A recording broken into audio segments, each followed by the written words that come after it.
Terima kasih pemirsa, Anda masih menyaksikan SBTV Talk Show bekerjasama dengan Dinas Kominfo Kabupaten Kota Waringin Barat, yang mana di episode kali ini kita masih bersama Kepala Dinas Kesehatan Kabupaten Kota Waringin Barat, ada Bapak Ahmad Rois dan juga Dr. Ivan. Mohon izin dokter, mohon izin Bapak, seperti di segmen sebelumnya tadi, sebelum closing, saya sempat memerimkan atau melempar pertanyaan. Selain memang dampak dari virus polio ini mengalami kelumpuhan dan lain sebagainya, seberbahaya apa lagi Pak virus polio ini? Mohon izin. Ya, terima kasih. Untuk seberapa bahaya virus polio ini, sekali lagi yang harus kita perhatikan di sini, pertama, virus ini bisa bertahan melalui waktu yang cukup panjang. Bisa kita bayangkan dari tahun 1800-an sampai tahun 2024, virus ini masih terus menimbulkan masalah kesehatan, tidak hanya di negara kita yang tercinta Indonesia, tapi juga di seluruh dunia. Nah, selain virus ini dia mempunyai daya ketahanan yang sangat kuat, masalah yang lain yang muncul di sini adalah penularannya. Bisa kita bayangkan virus ini dapat menular melalui terutama air. Jadi air yang terkontaminasi dengan kotoran dari penderita yang menderita polio. Jadi melalui air ini penyebaran virusnya akan sangat luas. Bisa kemana-mana. Bayangkan bahkan pada beberapa kasus ditemukan ada anak Indonesia yang terkena virus polio yang setelah diteliti virus ini asalnya dari luar Indonesia. Bisa kita bayangkan betapa luasnya jangkauan dari virus ini sendiri. Sebenarnya virus ini dia tidak punya host yang lain. Host itu artinya dia tidak menyebabkan penyakit pada selain manusia. Nah, jadi di sini bisa kita lihat kalau dari gejala, selain dari penyebarannya yang cukup luas, kemudian kalau dari gejala pada tahap awal dia tidak menunjukkan gejala yang spesifik dari penyakit polio ini sendiri, tetapi dia bisa menimbulkan komplikasi yang sangat signifikan. Bayangkan bagaimana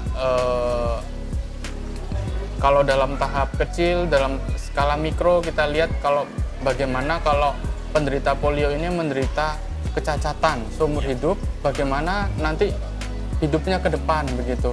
Nanti kalau dari anak kemudian sudah mulai dewasa, mulai berkeluarga, harus memenuhi kebutuhan keluarga. Nah, itu akan sangat berpengaruh sekali. Dalam skala makro kita lihat penyakit polio juga dapat menimbulkan banyak masalah, terutama masalah yang paling nampak sih ya masalah ekonomi. Nah, pada saat ini juga kita juga harus mewaspadai karena virus ini sendiri selain dia angka penularannya yang cukup tinggi. Nah, virus ini sendiri pada dasarnya dapat kita cegah, yaitu dengan imunisasi. Dan imunisasi dikatakan satu-satunya jalan, karena bisa ayah bunda bayangkan, dari tahun 1800 sampai tahun 2024, sampai saat ini belum ditemukan obat untuk yang spesifik untuk mematikan virus polio yang sudah masuk ke tubuh anak-anak kita. Dan satu-satunya jalan untuk menghindari itu adalah membentengi anak kita dengan imunisasi. Imunisasi ini akan membuat virus ini tidak dapat menyebabkan penyakit pada anak-anak kita. Oke, tadi seperti yang dokter bilang, dari abad ke-18 sampai sekarang abad ke-20 penyakit ini masih belum bisa dimusnahkan. Virus ini masih belum bisa dimusnahkan. Bahkan tadi dokter sempat bilang juga tidak hanya berdampak pada kesehatan. Ketika nanti dia beranjak dewasa juga akan berdampak pada sisi perekonomian juga ya dok ya. Oke, kalau menurut Bapak Ahmad Rois sendiri Bapak, kalau tadi sudah kita ngobrol sama Dokter Ivan, beliau bercerita tentang sejarah dari polio sendiri, kemudian berbahayanya polio berdasarkan sudut pandang beliau. Nah, mohon izin, kalau dari pengamatan Bapak Ahmad Rois sendiri, sebagai Kepala Dinas Kesehatan Kabupaten Kota Waringin Barat, betapa berbahayanya, seberapa berbahayanya virus polio ini Bapak? Mohon izin. Baik Mas Tony, mohon izin ya dok, menambahkan tadi yang disampaikan oleh Dokter Ivan, para pemirsa yang berbahagia, satu kasus polio, itu ratusan anak di sekelilingnya, itu mempunyai resiko untuk tertular. Jadi itu bahaya. Karakter dari polio ini, tadi sudah disinggung oleh Dokter Evan, daya tularnya yang sangat tinggi, dan masa virus polio bisa menularkan itu juga sangat panjang, sehingga satu kasus itu bisa memberikan ancaman kepada ratusan anak di sekelilingnya. Kemudian yang kedua, sampai satu kasus polio, satu wilayah ada satu kasus polio, itu wilayah itu dinyatakan KLB karena sedemikian bahayanya polio. Keadaan luar biasa. Keadaan luar biasa, kejadian luar biasa. Walaupun hanya satu kasus ya Pak. Kasus. Kemudian termasuk yang menjadikan polio ini berbahaya, tadi sudah disinggung juga, transmisinya atau penularannya yang sangat mudah. Jadi bahasanya itu fekal oral. Jadi dari kotoran anak yang sudah terinfeksi polio atau sudah menjadi penderita polio, kemudian melalui satu jalur yang akhirnya sampai ke makanan minuman dan masuk ke mulut anak berikutnya, masuk oral ke mulut. Nah, ini penularan yang sangat mudah, sehingga daya tularnya yang tinggi, kemudian lamanya masa bisa menularkan, ditambah kemudahan transmisi, itulah yang akhirnya polio membuat dikategorikan sangat berbahaya. Kemudian yang ketiga, kematian iya, kemudian dampak jangka panjangnya itu adalah kecacatan, menetap. Nah, itu yang tadi disampaikan, menimbulkan kelumpuhan. Dan para pemirsa ketahui, kelumpuhan ini tidak hanya sekedar kondisi fisik, tetapi ini juga memberikan satu dampak ekonomi, dampak produktivitas, dampak sosial yang akhirnya menjadikan pengaruh yang luar biasa kepada kehidupan anak-anak kita ke depan. Betul. Mohon izin Bapak, seberbahaya itu kan, ini kayak saya ulang-ulang terus nih Pak, seberbahaya itu karena memang berbahaya banget ya Pak virus polio ini. Nah, menurut Bapak dan juga dokter, apakah ketika balita ini atau bayi ini terlambat mendapatkan tindakan atau orang tuanya tidak melakukan pencegahan dan sudah terindikasi virus polio, apakah masih bisa sembuh? Dok, Pak, mohon izin. Iya. Satu-satunya cara adalah mencegah. Mencegah? Iya. Satu-satunya adalah mencegah. Bagaimana mencegahnya? Dokter Ivan tadi sampaikan dengan imunisasi. Jadi imunisasi polio itu gunanya adalah untuk mencegah kejadian polio. Berarti satu-satunya langkah yang memang worth it untuk dilakukan adalah mencegah ya Pak, daripada menyembuhkan. Kalau dari dokter sendiri gimana dok? Mohon izin. Apakah tidak ada peluang sama sekali untuk disembuhkan dok ketika memang bayi ini sudah terindikasi virus polio? Ya. Memang untuk kalau kita katakan misalnya pada bayi itu sudah diperiksa, dia pasti ada virus polio di dalam tubuhnya, ada masuk virus polio dalam tubuhnya, yang biasanya kita lakukan pemeriksaan virusnya secara langsung dari kotorannya. Apakah ada peluang sembuh? Sekali lagi, virus ini bagaimanapun masih tetap terutama pada anak-anak yang tidak menerima imunisasi sama sekali, dia tidak punya kekebalan terhadap virus ini, maka tubuhnya tidak dibentengi oleh daya tahan tubuh untuk mencegah virus ini masuk ke otak. Nah, apakah kalau sudah masuk ke otak dia pasti akan timbul gejala? Bisa kita katakan sebagian besar akan timbul gejala, iya, akan timbul kelumpuhan. Tetapi ada tapinya nih, kalau misalnya anak kita itu sudah pernah menerima imunisasi, misalnya imunisasi dasar, ayah bunda rajin bawa ke posyandu untuk imunisasi, kemudian dalam tanda kutip terjadi kasus di mana ada tetangga kita yang sakit polio, kemudian setelah dievaluasi biasanya kita akan lakukan evaluasi surveillance namanya secara menyeluruh, apakah di antara satu pasien yang terkena ini area sekitarnya ada yang kena virus polio juga di dalam tubuhnya, apakah terdeteksi virus polio. Nah, pada anak-anak yang sudah kita bentengi dengan imunisasi, harapannya kalau ada virus yang masuk, tubuhnya sudah punya kekebalan. Jadi kalau sudah punya kekebalan, tubuhnya akan menginaktifkan virus yang masuk.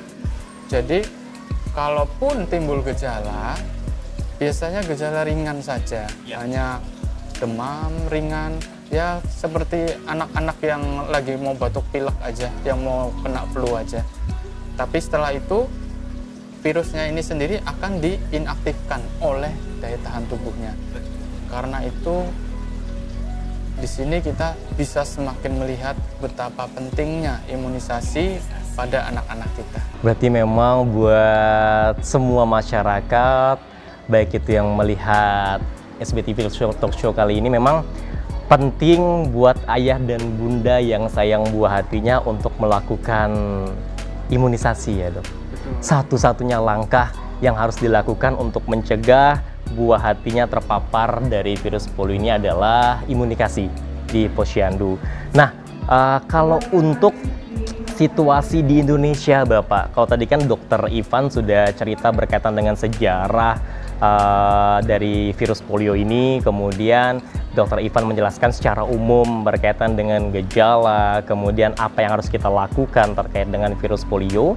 Nah, kalau untuk di Indonesia sendiri, Bapak, situasi terkait dengan virus polio ini seperti apa? Dan mohon izin Bapak satu lagi, di usia berapa yang baik untuk orang tua membawa buah hatinya melakukan imunisasi? Mohon izin. Ya. Baik Mas Tony dan para pemirsa, akhirnya kata kuncinya imunisasi. Betul, Pak. Karena dengan imunisasi itu buah hati kita mempunyai kekebalan, kemudian mempunyai ketangguhan untuk melawan virus polio. Karena itu yang memang bisa menghindarkan anak kita dari dampak polio tadi. Kemudian untuk situasi di wilayah kita di Indonesia, terhitung itu mulai tahun 2022 itu ada kasus polio di beberapa daerah. Ya, kemudian berkembang 2023 sampai 2024. Jadi kalau sebarannya ini secara global, sebarannya itu mulai dari ujung barat wilayah Indonesia, kemudian tengah Indonesia, ya kita waktu itu masih ingat ketika Jawa Timur, Jawa Tengah, kemudian sebagian dari Jogja waktu itu wilayah tengah gitu ya. Kemudian wilayah timur 2023 sampai dengan awal 2024 itu juga ada kasus. Itu menunjukkan bahwa sudah merata. Jadi merata ya. Mas Tony dan para pemirsa, di barat sudah terinfeksi gitu ya. Di tengah sudah terinfeksi, kemudian di timur juga sudah terinfeksi. Sehingga ini menggambarkan bahwa saat ini anak-anak kita itu beresiko untuk terserang polio. Kemudian siapa yang mempunyai resiko terserang polio? Sebetulnya semua umur ya Dok ya. Betul. Sebetulnya semua umur. Tetapi spesifik umur yang mempunyai resiko sangat tinggi terserang itu adalah 0 sampai 5 tahun. Kemudian dan belajar dari pergerakan kasus 3 tahun terakhir ini, ternyata tidak hanya 0 sampai 5 tahun, ternyata 0 sampai 7 tahun, ya 8 tahun kurang 1 hari bahasanya, itu juga mempunyai resiko yang sangat tinggi terserang polio. Berarti 0 sampai 7 tahun ya Pak ya. Dan kalau untuk imunisasinya sendiri Pak, itu baiknya berapa kali imunisasi polio Pak? Iya, kita secara program gitu ya, memberikan imunisasi dasar lengkap polio kepada 0 sampai 12 bulan gitu ya. Itu secara rutin Mas Tony dan para pemirsa, secara rutin. Tetapi ketika ada kejadian-kejadian yang akhirnya menimbulkan resiko yang sangat tinggi penularannya, dilakukan tindakan khusus serentak imunisasi kepada seluruh anak-anak atau sasaran imunisasi di satu wilayah untuk dilakukan 1 pekan imunisasi nasional. Pekan imunisasi nasional ya Pak. Oke, itu serentak di seluruh Indonesia, termasuk nantinya akan diselenggarakan di Kabupaten Kota Waringin Barat. Itu kapan Pak? Iya, pada awalnya Indonesia itu menetapkan ya sudah ini barat saja gitu ya, kemudian tengah saja, sehingga saat itu kebijakan pemerintah kita adakan Supin waktu itu. Kita tidak masuk karena waktu itu kita belum dikategorikan sebagai wilayah yang berisiko. Supin namanya. Jadi seperti PIN, serentak juga, tetapi sebagian wilayah Indonesia. Tetapi karena tadi di awal saya jelaskan, Barat udah kena, Tengah sudah kena, Timur sudah kena, akhirnya PIN-nya nasional. Iya, PIN-nya nasional, serentak, tidak Supin lagi, tetapi pekan imunisasi nasional. Dan insya Allah keserentakan kita ya seluruh Indonesia ini untuk 27 provinsi, karena tahap satunya sudah dijalankan di wilayah timur, untuk di 27 provinsi yang lain itu akan diserentakkan mulai 23 Juli 2024 selama 1 pekan. Oke, 23 Juli 2024 yang tinggal menghitung hari lagi ya Pak ya. Jadi buat ayah bunda di Kabupaten Kota Waringin Barat yang memang sayang dengan buah hatinya, ayo bawa buah hatinya, bayi balitanya ke Pekan Imunisasi Nasional di tanggal 23 Juli 2024. Kalau di Kobar di mana Pak? Baik, keserentakan ini menjadi sangat penting Mas Tony dan para pemirsa, karena kita tujuannya adalah bahasanya pengen menggelontor gitu ya Dok ya. Menggelontor anak-anak kita dari kemungkinan adanya virus polio. Kemudian yang kedua, secara serentak juga menumbuhkan kekebalan anak-anak kita, sehingga tidak ada kesempatan untuk hinggap lagi polio di anak-anak kita. Jadi 23 Juli itu adalah kita tanggal mulainya ke depan selama 1 pekan gitu ya. Setiap sasaran 0 sampai 7 tahun kita berikan tetesan polio 2 tetes. Kemudian pada putaran keduanya 2 minggu sesudah putaran pertama diberikan lagi sebagai dosis keduanya. Iya, dosis keduanya. Jadi sehingga setiap sasaran 0 sampai 7 tahun di wilayah Kota Waringin Barat jangan sampai ketinggalan. Putaran 1 di 23 Juli sampai dengan 29 Juli di semua pos PIN kita tetapkan ada 677 pos PIN di fasilitas kesehatan, kemudian di pos Yandu, kemudian di institusi-institusi kelompok bermain, kemudian pendidikan usia dini, kemudian TK kalau kelas 6 tahun 7 tahun ini kan TK atau kelas 1 SD gitu ya. Jadi silakan untuk mendatangi dan nanti akan diberikan satu tanda bahwa itu pos PIN. Jadi jangan sampai anak di Kota Waringin Barat ini yang terlewat dari kegiatan. Ini pemerintah daerah Kabupaten Kobar ini udah luar biasa banget ya Bapak ya, sudah menyiapkan sebanyak 600 lebih pos PIN tinggal bagaimana ayah bundanya membawa bayi ataupun balitanya untuk mengikuti imunisasi yang dilaksanakan 2 tahap. Tahap pertama dilaksanakan di tanggal 23 hingga 29 Juli ya Bapak, kemudian 2 minggu setelahnya akan dilaksanakan tahap kedua imunisasi di Pekan Imunisasi Nasional serentak dari seluruh Indonesia. Nah, kalau itu tadi terkait dengan program dari pemerintah sendiri Bapak, terkait dengan pencegahan secara preventif terkait dengan virus polio ini. Kalau untuk situasi di Kobar Pak, kasusnya seperti apa? Banyakkah yang sudah terindikasi virus polio atau seperti apa? Iya, Mas Tony, Dr. Ivan, dan para pemirsa, beberapa hari lalu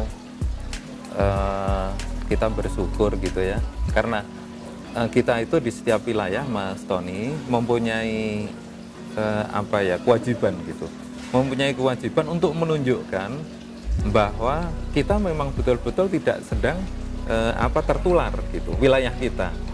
Nah, sehingga surveillance polio itu harus bisa membuktikan bahwa memang secara laboratorium tidak ada kasus di wilayah itu.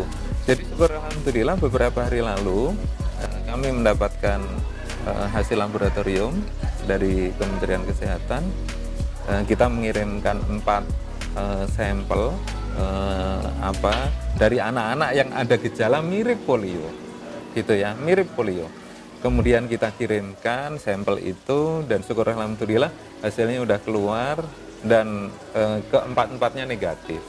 Jadi sebetulnya di wilayah kita tidak ada kasus polio, tetapi tadi ancaman atau resiko penularan yang sangat tinggi tadi itu mengancam hampir seluruh wilayah Indonesia seperti wilayah Kota Waringin. Kemudian di sisi yang lain cakupan imunisasi dasar lengkap, imunisasi bayi, imunisasi polio kita juga sudah tergolong tinggi, tetapi masih ada celah karena kita juga sama-sama tahu ya Dok ya, pada saat dunia itu sedang berhadapan dengan pandemi COVID-19, itu ada dampak yang tidak sedikit anak-anak usia bayi dan balita yang seharusnya mendapatkan vaksinasi polio atau imunisasi polio itu tidak bisa mendapatkan karena saat itu situasi pandemi. Nah, inilah yang akhirnya menjadikan posisi kita semua, anak-anak kita semua mempunyai ancaman yang sangat tinggi terhadap polio. Betul. Berarti memang dampak dari COVID-19 tadi juga akhirnya berpengaruh pada imunisasi polio ya, Bapak ya. Dan memang PIN ini salah satu program dari pemerintah yang pada akhirnya untuk terus mengantisipasi dari proses penyebaran virus polio ini. Nah Bapak, kalau dari Dinas Kesehatan sendiri sama beberapa fasilitas kesehatan, selain itu untuk melaksanakan PIN ini, apakah akan ada bekerja sama dengan pihak lain dalam pelaksanaannya atau seperti apa? Mohon izin Bapak. Baik, Mas Tony dan para pemirsa, tentu pengalaman kita di dalam menjalankan amanah gitu ya, menyehatkan, mengawal dan menjaga anak-anak kita, buah hati kita selalu bekerja sama ya, jajaran nakes, fasilitas kesehatan yang memberikan tindakan medis, sedangkan semua masyarakat dari semua elemen masyarakat gitu ya,